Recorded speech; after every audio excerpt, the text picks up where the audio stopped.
السلام علیکم ورحمۃ اللہ وبرکاتہ۔ الحمد للہ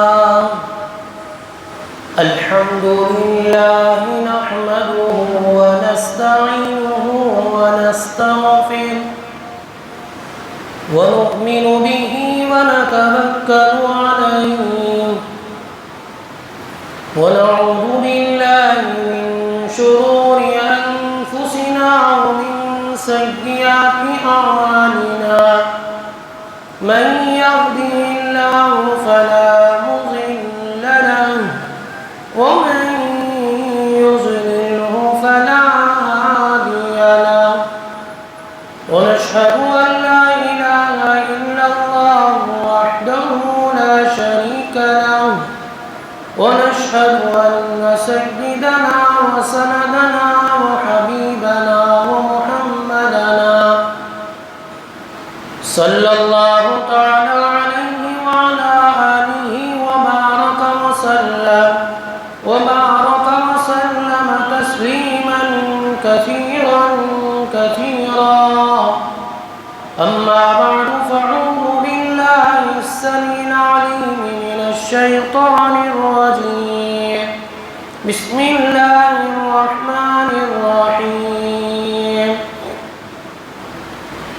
والفجر وليال عشر والشفع والوتر آمنت بالله صدق الله مولانا العليم قال رسول الله صلى الله عليه وسلم خالفوا اليهود والنصارى أو كما قال عليه الصلاة والسلام رب اشرح لي صدري ويسر لي أمري واحلل عقدة من لساني يفقهوا قولي اللهم صل على محمد وعلى آل محمد في أول كلامنا اللهم صل على محمد وعلى آل محمد في أوسط كلامنا اللهم صل على محمد وعلى آل محمد في آخر كلامنا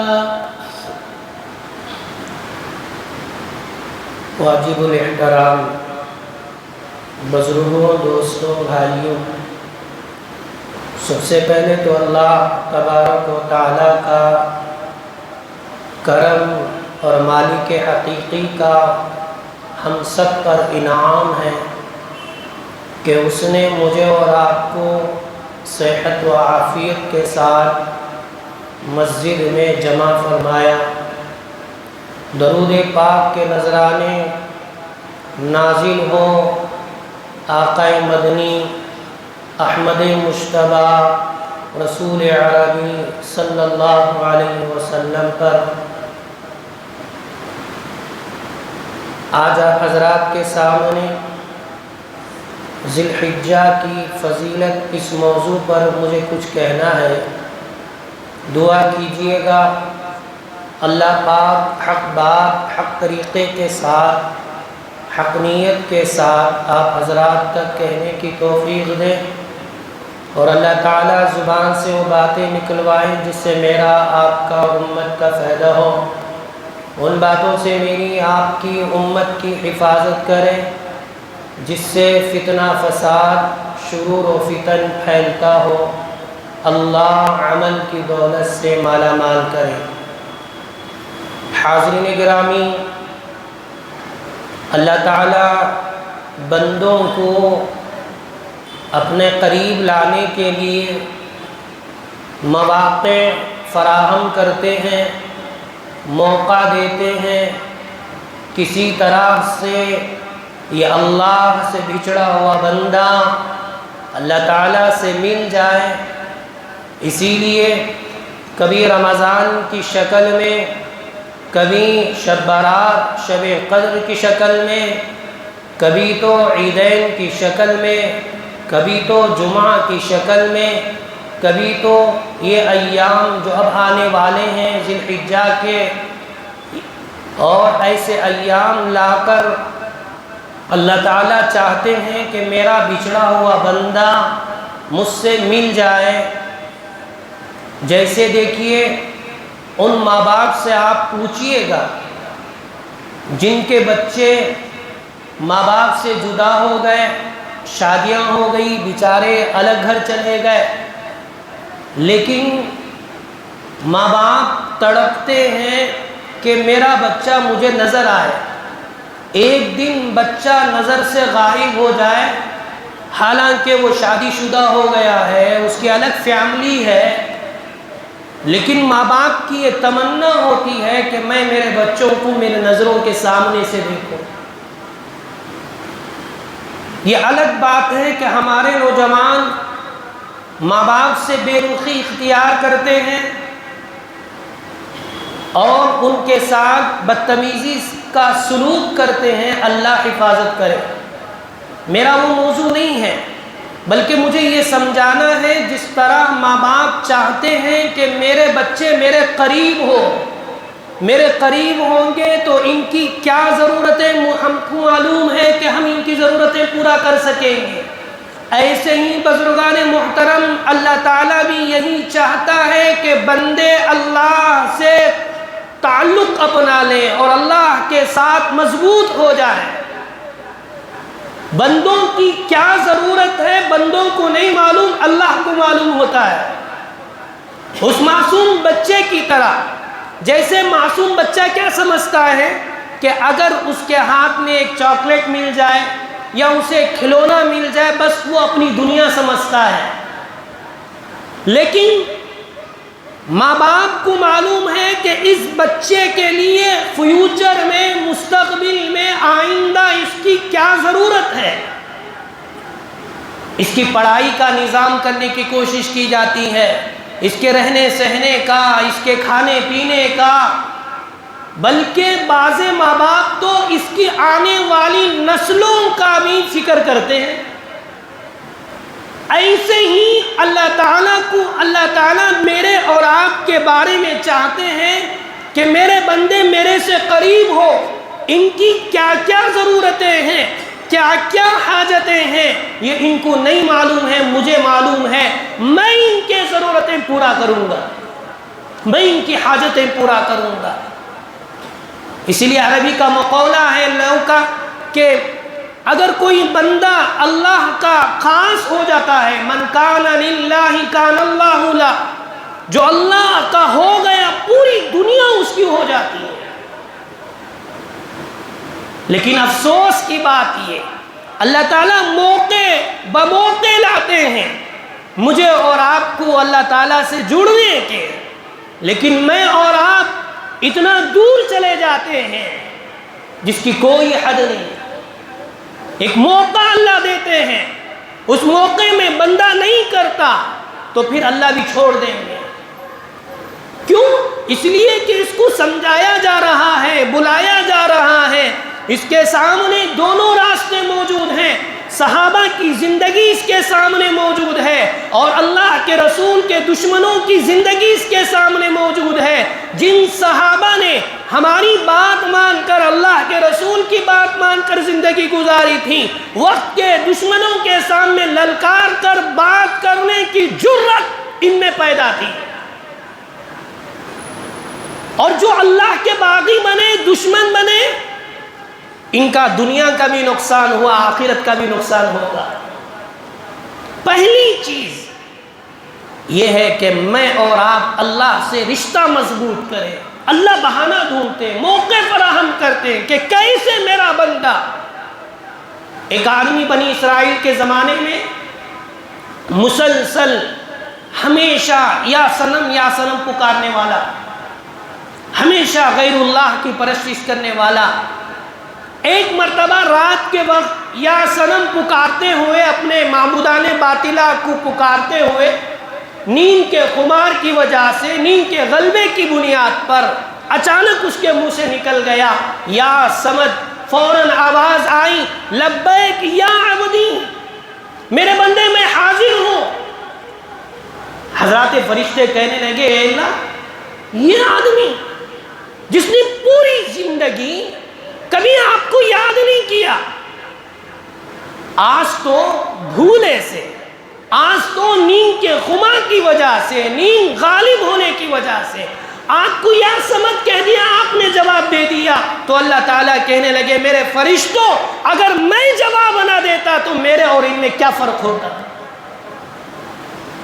تو بزرگان محترم، اس وقت میرا اور آپ کا تعلق اللہ سے ٹوٹ چکا ہے۔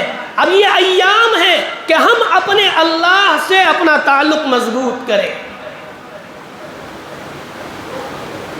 انہی ایام میں سے یہ جو اب آنے والا مہینہ ہے جسے ذی الحجہ کہا گیا، عربی اعتبار سے یہ 12واں مہینہ ہے، آخری مہینہ۔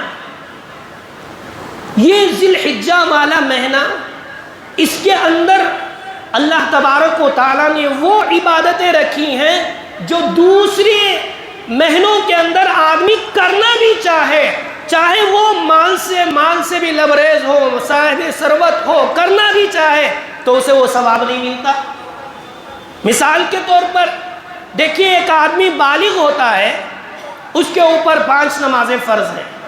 ان 5 نمازوں کے علاوہ اگر بندہ اشراق پڑھنا چاہے، اگر بندہ چاش پڑھنا چاہے، اگر بندہ اوابین پڑھنا چاہے، بالکل اجازت ہے، پڑھ سکتا ہے۔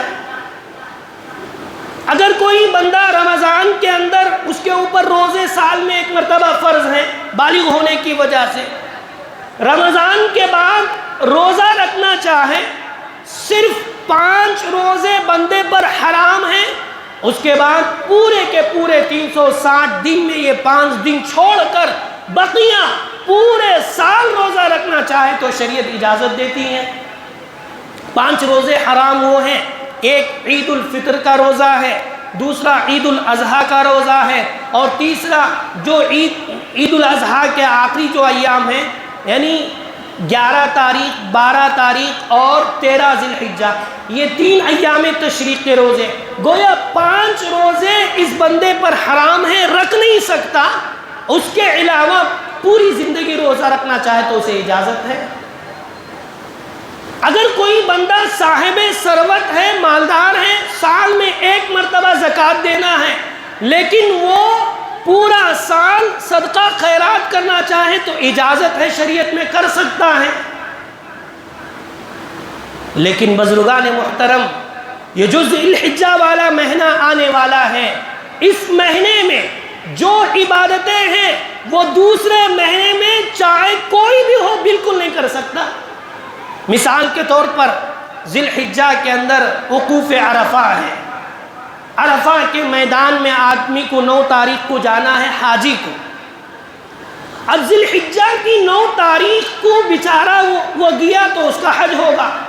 اس کے علاوہ مہینے میں اگر کوئی بندہ 9 ذی الحجہ چھوڑ کر دوسرے سال بھر اس میدان میں رہے گا، یاد رکھیے گا اس کا حج قابل قبول نہیں ہوگا۔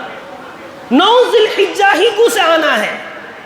تھوڑا آگے بڑھیے، دوسری عبادت اس مہینے میں کی جاتی ہے، مزدلفہ میں رات کو حاجی ٹہرتے ہیں۔ اللہ مجھے اور آپ کو بار بار توفیق عطا فرمائے۔ اب حاجی جا کر مزدلفہ میں جو ٹہرتے ہیں، رات وہاں گزارنا ہے۔ اگر کوئی بندہ 10 ذی الحجہ میں جو رات کو اگر وہاں رات نہ گزارے گا، اس کے علاوہ پورا سال وہاں رات گزارتا ہے، اسے ثواب نہیں دیا جاتا۔ اس کے بعد رات گزارنے کے بعد صبح میں جمرات کی جاتی ہیں، یعنی رمی جمرات جس کو کہتے ہیں، شیطان کو کنکریاں ماری جاتی ہیں۔ اگر کوئی بندہ اس دن چھوڑ کر، وہ رمی جمرات کے ایام چھوڑ کر دوسرے دنوں میں شیطان کو کنکریاں نہیں، بام بھی ڈالے گا، پتھر بھی مارے گا، اسے ثواب نہیں ملتا۔ ان ایام میں یوم ذی الحجہ کے بعد یوم النحر جو آئے گا، 10 ذی الحجہ، 11 اور 12 کو، 12 کی عصر تک قربانی کرنا ہے، اپنی جانور کی قربانی دینا ہے۔ اگر کوئی بندہ 12 ذی الحجہ کی مغرب کے بعد اگر قربانی کرتا ہے، اس کی قربانی قابل قبول نہیں ہوگی۔ تو یہ جو 4-5 عبادتیں اس کے اندر ہیں، وہ کسی دوسرے ایام میں آدمی نہیں کر سکتا۔ اسی لیے کلام مجید میں اللہ تبارک و تعالیٰ نے ان 10 راتوں کی قسم کھائی ہے۔ کلام مجید میں کہا گیا والفجر ولیال عشر والشفع والوتر، قسم ہے فجر کی، قسم ہے طاق راتوں کی، 10 راتوں کی۔ حضرت عبداللہ ابن عباس رضی اللہ تعالیٰ عنہ راوی ہیں، فرماتے ہیں کہ وہ 10 راتیں یہ یوم ذی الحجہ، ایام جو ذی الحجہ کا مہینہ ہے اور اس کے اندر شروع کی جو 10 راتیں ہیں، یہ 10 راتیں ہی مراد ہیں جس کی اللہ نے قسم کھائی ہے۔ بلکہ بزرگان محترم احادیث جب ہم تلاش کرتے ہیں، حدیث میں ملتا ہے سرکار مدینہ صلی اللہ علیہ وسلم نے فرمایا کوئی بندہ اس رات کو یعنی ان 10 راتوں میں سے ایک رات اگر ایک رات بھی جاگتا ہے اسے شب قدر میں جاگنے کے برابر ثواب ملتا ہے۔ کوئی 10 رات جاگ لیا، دیکھیں اب شب قدر کے لیے ظاہر سی بات ہے طاق راتوں میں ہمیں تلاش کرنا ہے۔ اب ان 5 راتوں میں سے کوئی کون سی رات آئے گی پتہ نہیں۔ اگر یہ 5 راتوں میں سے کوئی رات میسر ہو گئی تو ہمارے لیے قسمت کی بات ہے، لیکن یہاں بتایا گیا ان 10 راتوں میں اگر تم جاگ لو تمہیں شب قدر کے برابر ثواب دیا جائے گا، اور اس کے جو دن ہیں ایام ہیں اس کے اندر ایک روزہ بزرگان محترم 1 سال کے روزوں کے برابر ہے۔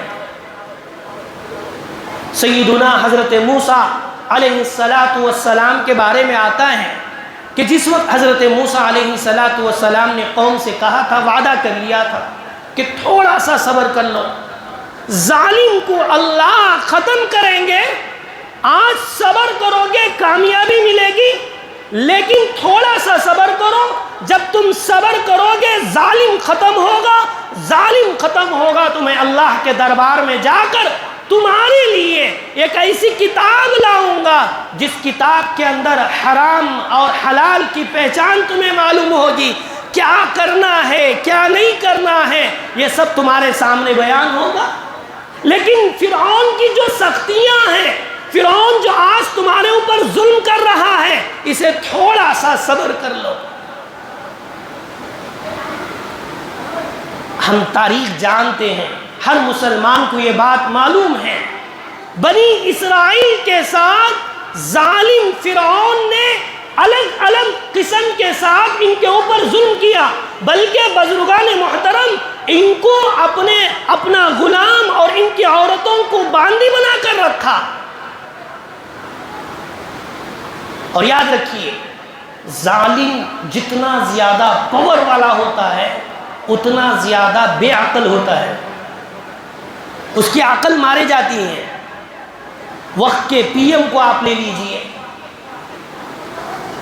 ظالم جتنا بھی زیادہ ظلم کرے اور وہ اس کا ظلم بڑھتا ہی جائے گا، اللہ ڈھیل دیتے ہیں، موقع دیتے ہیں، اور جب اللہ پاک ظالم کو ایسے ہی ڈھیل دیتے اسی لیے آپ سورۃ الشعراء ہے کلام مجید میں، سورۃ النمل ہے پارہ نمبر 20 کے اندر سورۃ النمل ختم ہوتا ہے، اس کی آخری آیتیں آپ پڑھیے گا، 3 آیتیں، اور اس کی آخری آیتوں میں اللہ تعالیٰ نے 3 حکم مجھے اور آپ کو دیا ہے۔ اس کے اندر یہ بتایا کہ ایک داعی، ایک دعوت دینے والا، ایک اللہ کے بندوں کو اللہ کی طرف بلانے والا، یہ 3 کام کرنا ہے، تم 3 کام کرو۔ نمبر 1 اللہ کی عبادت کرتے رہو، نمبر 2 قرآن کی تلاوت کرتے رہو، نمبر 3 آگے کہا گیا، میں اس کی تفصیل میں نہیں جاؤں گا، بس اتنا کہو کہ میں فرما برداروں میں سے ہوں، یہ تم کام کرتے رہو۔ ہاں ظالم تمہارے اوپر ظلم کر رہا ہے، تم جتنے اچھے ہو وہ تمہاری اتنی برائی بیان کر رہا ہے، تم جتنے اچھے ہو تمہارے خلاف اتنے سازشیں کر رہا ہے، فکر کرنے کی بات نہیں۔ آخری آیت میں میری اور آپ کی رہبری کی، کہا قل الحمدللہ، پیغمبر آپ کہہ دیجئے کہ تمام تعریفیں اللہ کے لیے ہیں۔ سیریکم آیاتہ فتعرفونہا، ارے عن قریب ہم ہماری نشانیاں اس کو دکھائیں گے، فتعرفونہا، اس وقت تم پہچان لوگے۔ ارے تم نے جو ظلم کیا تھا اس کا کیا کیا بدلہ تمہیں مل رہا ہے، اس وقت تم اللہ کی نشانیوں کو دیکھ کر پہچان لوگے۔ ظالم آج تو دھوکہ دے سکتا ہے، آج تو جو چاہے کر سکتا ہے، لیکن آج تیرے پاس کرسی ہے، اس کرسی کے بل بوتے پر جیسے چاہے نچا سکتا ہے، نچ سکتا ہے، لیکن یاد رکھ لے اللہ کلام میں کہتے ہیں میری بات نہیں، میری بات ہوگی، جوتا تیرے ہاتھ میں ہوگا، سر میرا ہوگا۔ اٹھا لے قرآن، پارہ نمبر 20 ہے، سورۃ النمل کی آخری آیت ہے۔ میرا اللہ صاف کہتا ہے سیریکم آیاتہ فتعرفونہا، ہم ان قریب ہماری آیتوں کو تمہیں دکھائیں گے، ہماری نشانیوں کو تمہیں دکھائیں گے، پھر تم پہچان لوگے۔ یہ نہ سمجھنا، آگے دیکھیے، عجیب آیت ہے، عجیب آیت ہے۔ کہا وما ربک بغافل عما تعملون، وما ربک، پیغمبر آپ کا رب غافل نہیں ہے۔ لوگ پریشان ہو جاتے ہیں، مولانا ہمارے اوپر اتنا ظلم ہو رہا ہے، کیا اللہ خاموش بیٹھ گئے ہیں؟ نعوذ باللہ، ایسی کفریہ باتیں کہتے ہیں۔ بزرگان محترم، اللہ غافل نہیں ہے۔ رات کے اندھیرے میں آدمی چھپ کر بھی اگر کسی کے ساتھ سازش چلتا ہے، کسی کے ساتھ مکاری کرنا چاہتا ہے، میرا اللہ غافل نہیں ہے۔ اللہ کہتا ہے وما ربک بغافل عما تعملون، تمہارا پروردگار غافل نہیں ہے ان کاموں سے جس کو تم کرتے ہو۔ یہ جو ظالم ہوتا ہے وہ ظالم اللہ پاک اسے ڈھیل دیتے ہیں۔ اسی طرح اللہ تعالیٰ نے فرعون کو ڈھیل دیا کہ بھائی ناچ، کتنا ناچتا ہے، حالانکہ اسے موقع دیا گیا تھا۔ 9 عذابات اسے آئے، کبھی تو خون کا عذاب آیا، کبھی تو مکھنوں کا عذاب آیا، کبھی تو خون کا عذاب، کبھی تو مینڈکوں کا عذاب، الگ الگ عذاب میں گرفتار ہوتا گیا، لیکن عقل مارے گئی تھی۔ میں نے اسی لیے شروع میں جملہ کہا تھا جو ظالم ہوگا اس کی عقل مارے جاتی ہے، عقل مارے گئی تھی، اس نے حد سے زیادہ ظلم کر دیا۔ حضرت موسیٰ علیہ السلام نے قوم کو سمجھایا تھوڑا سا صبر کر لو، تھوڑا سا صبر کر لو، ایک وقت آئے گا کہ تم غالب رہو گے، اب یہ دشمن ختم ہو جائے گا، اس کے بعد میں اللہ کی کتاب لے آؤں گا۔ اللہ کا کرنا یہ ہوا، ظالم کو اللہ نے اس دریائے نیل میں جہاں بنی اسرائیل کو بچایا، اسی دریا میں اس ظالم کو نیست و نابود کیا۔ پھر اس کے بعد حضرت موسیٰ علیہ السلام اللہ کے دربار میں گئے، کیونکہ وعدہ کیے ہیں اپنی قوم سے، گئے اور ذی قعدہ کا مہینہ جو اب چل رہا ہے، آج ذی قعدہ کی تاریخ ہے 20/7 تاریخ، یعنی اس مہینے کی شروع تاریخ سے لے کر 30 تاریخ تک حضرت موسیٰ علیہ السلام نے روزہ رکھا۔ اب جیسے آپ نے روزہ رکھا، مکمل 30 دن کے آپ نے روزے رکھے، پھر ہوا یہ اب اللہ سے ملنے جانا ہے، ملاقات کے لیے جانا ہے۔ ظاہر سی بات ہے آدمی روزے سے رہے گا تو اس کے اندر اس کی زبان سے بدبو سی آئے گی، اس لیے حضرت موسیٰ علیہ السلام نے اختیار کر لی کہ اور منہ کو صاف کر لیا تاکہ بدبو نہ آئے۔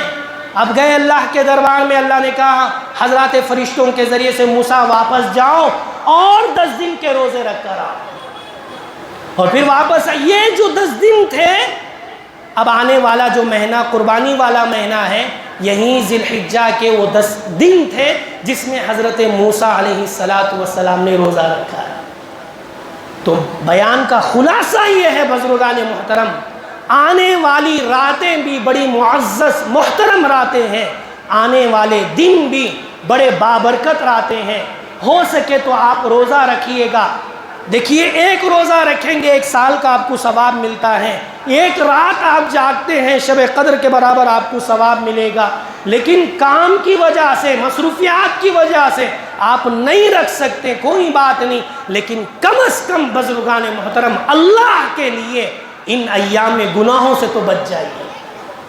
نیک ایام ہے، کیوں ہم اپنے آپ کو اور ہلاکت میں ڈالیں؟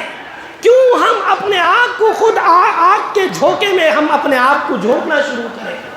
گناہوں سے بچنے کی کم از کم کوشش کریں، یہ تو ہم کر سکتے ہیں۔ دیکھیے اللہ کی یہ ناراضگی کی علامت ہے۔ اللہ تعالیٰ نے مجھے اور آپ کو مسجدوں سے روک دیا، مجھے اور آپ کو حرم جانے سے روک دیا، مجھے اور آپ کو حج سے روک دیا۔ یہ سب بزرگان محترم یہ میرے اور آپ کے گناہوں کا نتیجہ ہے۔ یہ بڑی بڑی بیماریاں آنا آپ تعجب کریں گے۔ میں انشاءاللہ ان قربانی کے ایام ختم ہونے کے بعد ایک موضوع ضرور لاؤں گا۔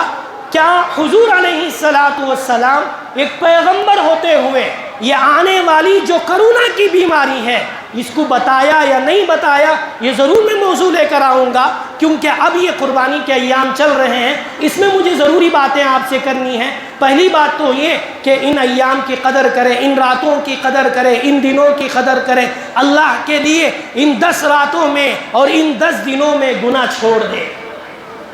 بالخصوص ہمارے وہ بھائی جو جوا کھیلتے ہیں بند کریں، اللہ کو ناراض اور نہ کریں۔ اور وہ جو راتوں میں بیکار کی بکواس کرتے ہوئے گناہوں میں ملوث ہوتے ہیں، اللہ کے لیے بند کریں۔ عبادت نہیں کرتے کوئی بات نہیں، کم از کم گناہ بھی نہ کریں، گناہوں سے بچیں۔ زندگی بہت مختصر زندگی ہے بزرگان محترم، خود ہم اپنے آپ میں یہاں دیکھیں۔ ایک وقت تھا کرونا کی یہ بیماری، وبائی بیماری آنے سے پہلے وہ لوگ جو ہمارے ساتھ اٹھنے بیٹھنے والے تھے، جوان بھی تھے، بوڑھے بھی تھے، بیچارے آج قبرستانوں میں پڑے ہیں۔ جا کر ان کو پوچھئے گا ایک ایک لمحے کی زندگی جو آج میں اور آپ گزار رہے ہیں کتنی قیمتی ہے، وہ ان کو معلوم ہے۔ نعمت کی قدر کب معلوم ہوتی ہے؟ قدر نعمت بعد الزوال۔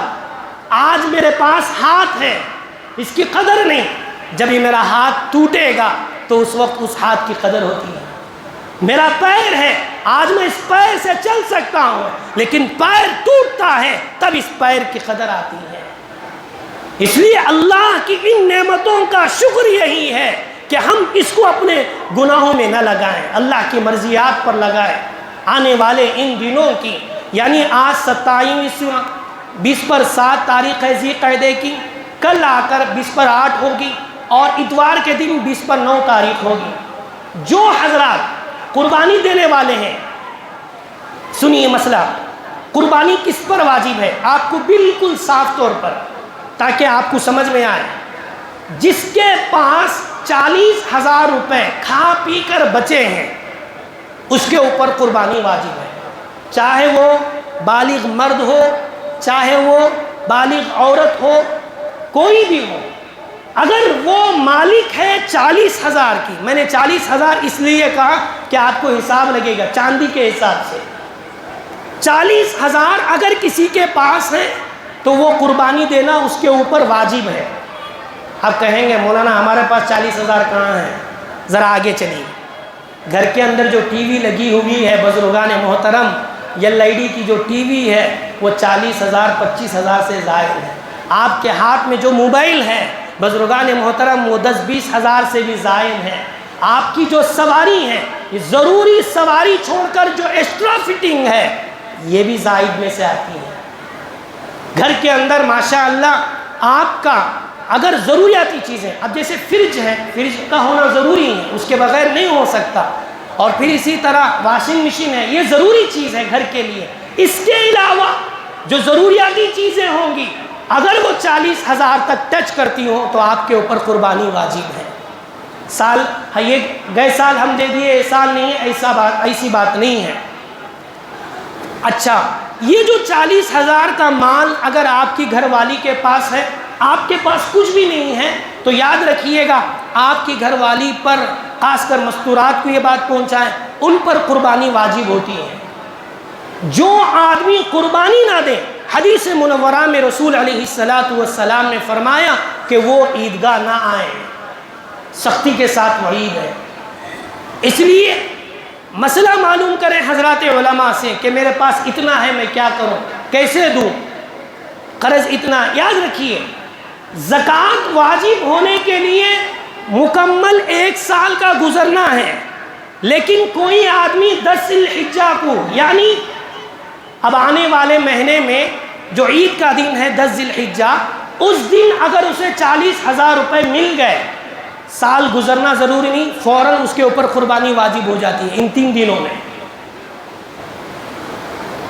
اچھا، اب قربانی ماشاءاللہ جیسے ہی قربانی کا لفظ سنتے ہیں مسلمانوں میں ایک جوش پیدا ہوتا ہے، الحمدللہ ثم الحمدللہ، سب لوگ قربانی دیتے ہیں۔ بزرگان محترم، اس وقت میں نے اسی لیے شروع میں اشارہ دیا، ظالم سر چڑھ کر ہیں، صبر کے ساتھ شکر کے ساتھ مجھے اور آپ کو چلنا ہے۔ چند دن دیکھیے، چونٹی کو جب پر آ جاتے ہیں ظاہر سی بات ہے موت کی علامت ہے۔ ایسے ہی اگر ظالم ان چیزوں کو بند کرنے کی کوشش کر رہا ہے اور خواہ مخواہ ہم لا لیے اور پھر انتشار ہوا، اس لیے بہتر ہے جیسے کہ ہمارے ذمہ دار حضرات کل جا کر آئے ہیں، پولیس اسٹیشن کے اندر پیس میٹنگ ہوئی جس کے اندر بتایا گیا آپ جانور خرید لیے، اللہ آپ کو جزائے خیر دے، لیکن اس جانور کی نشو و نما نہ کریں، گھماتے نہ پھریں۔ ظاہر سی بات ہے اگر پولیس سے کچھ بات چیت بھی ہم کر لیا جائے، لیکن جو اور ہیں وہ آ گئے اور پھر لے کر جانا، انتشار ہونا، کیوں؟ ہم لائے ہیں یہ قربانی، اللہ ہم سے خوش ہو اس لیے ہم لائے ہیں، اس لیے تو ہم نہیں لائے کہ محلے والے کہیں کہ سب سے بڑا جانور اس نے دیا، اس لیے نہیں۔ یاد رکھیے گا اگر یہ چیز ہے کہ لوگ دیکھ کر تعریف کرے تو پھر آپ کی قربانی قابل قبول نہیں، میری بات نہیں۔ پارہ نمبر 17 ہے، سورۃ الحج ہے، جس کے اندر اللہ کہتے ہیں لَن يَنَالَ اللَّهَ لُحُومُهَا وَلَا دِمَاؤُهَا وَلَكِنْ يَنَالُهُ التَّقْوَىٰ مِنكُمْ۔ دیکھو اللہ کے تم جو قربانی کرتے ہو نہ اس کا گوشت پہنچتا ہے نہ اس کا خون پہنچتا ہے، اللہ کو کیا پہنچتا ہے؟ تقویٰ پہنچتا ہے۔ اس لیے آپ اپنے جانور کو اچھا سا کھلائیے، سب کچھ کیجئے، لیکن اسے نشو و نما نہ کیجئے، انتشار ہوگا، ظاہر سی بات ہے۔ اب پھر کیونکہ کرناٹکا کی حکومت، موجودہ حکومت آپ میرے سے زیادہ جانتے ہیں، یہ لوگ انتشار پیدا کرنے کی کوشش کریں گے، اس لیے بہتر ہے ہم یہ نہیں کہتے، پھر میں دوبارہ کہوں گا ہم آپ کو بزدل نہیں بنا رہے ہیں، یاد رکھیے بعض لوگ اس کا بھی جھوٹا افواہ پھیلائیں گے، ہم آپ کو بزدل نہیں بنا رہے، ہم یہ کہنا چاہتے ہیں آپ ضرور خریدیے، ہمیں کوئی سروکار نہیں، لیکن جانور لے آ کر اس کی نشو و نما نہ کیجیے، یہ اللہ کو بھی پسند نہیں ہے، دکھاوا اللہ کو پسند نہیں ہے۔ تو غرض جب آپ جانور لا لیے اسے خوب چرائیے، کھلائیے، پلائیے، یہ آپ کی مرضی، آپ کا پیسہ، آپ کا شوق، آپ جتنا چاہے بڑا جانور لیں، کوئی، بلکہ اللہ کو وہ بندہ بڑا محبوب ہے جو اچھے سے اچھی قربانی دینے والوں، اللہ کو بڑا وہ پسند ہے، لیکن دکھاوا نہ ہو اور دیکھیں کسی کے شہرت بازی نہ ہو، اس طرح سے آپ قربانی دیں۔ انشاءاللہ اگلی جمعہ ضرور ہم آئیں گے کہ قربانی اصل کیا چیز ہے۔ دعا کیجئے گا اللہ پاک مجھے اور آپ کو کہنے سننے سے زیادہ عمل کی توفیق عطا فرمائے۔ آنے والے ان 10 ایام کی اور 10 راتوں کی اللہ مجھے اور آپ کو صحیح قدر کرنے کی توفیق عطا فرمائے۔ جو حضرات، یاد رکھیے، جو حضرات قربانی دینے والے ہیں جن پر واجب ہے، وہ ایک مستحب عمل ہے کہ چاند 20 پر 9 تاریخ یعنی اتوار کے دن چاند دکھنے کے قوی امید ہے، اس سے پہلے اگر کوئی ناخن کٹوانا چاہتے ہو ناخن کٹوا لیں، بال بنوانا چاہتے ہو بال بنوا لیں۔ کب تک؟ یہ اس وقت ہے اتوار سے پہلے تک۔ اچھا، اتوار کے بعد اگر کوئی قربانی دینے والا کیا کر لیا، ناخن کاٹ لیا یا بال بنوا لیا، کیا اس کی قربانی نہیں ہوگی؟ اس کی قربانی ہوگی۔ دیکھیے، ایک ہوتا ہے فرض، ایک ہوتا ہے واجب، ایک ہوتا ہے سنت اور ایک ہوتا ہے مستحب۔ فرض کہتے ہیں کوئی بندہ چھوڑ دیا گنہگار ہوگا، کوئی بندہ اس کا انکار کیا، مثلا نماز فرض ہے، کوئی بندہ نہیں پڑھتا تو گنہگار ہوتا ہے، لیکن کوئی یہ کہتا ہے میں نماز ہی کو نہیں مانتا تو وہ کافر ہو جاتا ہے، اس کو فرض کہتے ہیں۔ ایک ہوتا ہے واجب، اس کا چھوڑنے والا گنہگار ہوگا، انکار کرنے والا کافر تو نہیں ہوتا لیکن سخت گنہگار ہوتا ہے۔ ایک ہوتا ہے سنت، کرنے والا اللہ پاک ثواب زیادہ دیں گے، نہیں کرنے والے کو کوئی گناہ نہیں ہے، انکار کرنے والا بھی کافر نہیں ہوتا۔ ایک ہوتا ہے مستحب، یہ مستحب جو عمل ہے آپ کر لیے تو آپ کے نیکیوں میں اضافہ ہوگا، آپ نہیں کرتے ہیں تو کوئی حرج نہیں ہے، یہ مستحب عمل ہے۔ آج کل لوگ مستحب عمل کو پکڑ لیتے ہیں، یہاں فرض چھوڑ دیتے ہیں، کئی نمازیں چھوڑ دیے اور کئی روزے ہم رمضان کے چھوڑ دیتے ہیں، اور آپ مسئلہ پوچھنا شروع کرتے ہیں، ارے چاند کب دکھے گا، کب دکھے گا، ناخن نہیں کاٹنا ہے۔ ارے ناخن نہ کاٹنا، بال بنوانا، یہ سب مستحب عمل ہے، آپ کریں گے تو ثواب ہے، نہیں کریں تو کوئی حرج نہیں، لیکن کیجئے گا، ثواب کی چیز ہے۔ ایک ایک نیکی کی اس وقت ضرورت ہے، اللہ سے لو لگانے کی، خوب نیکیاں کیجئے۔ اللہ مجھے اور آپ کو نیکیوں کی توفیق عطا فرمائے، گناہوں سے بچائے۔ جو حضرات سنتیں پڑھیں سنتیں پڑھیں۔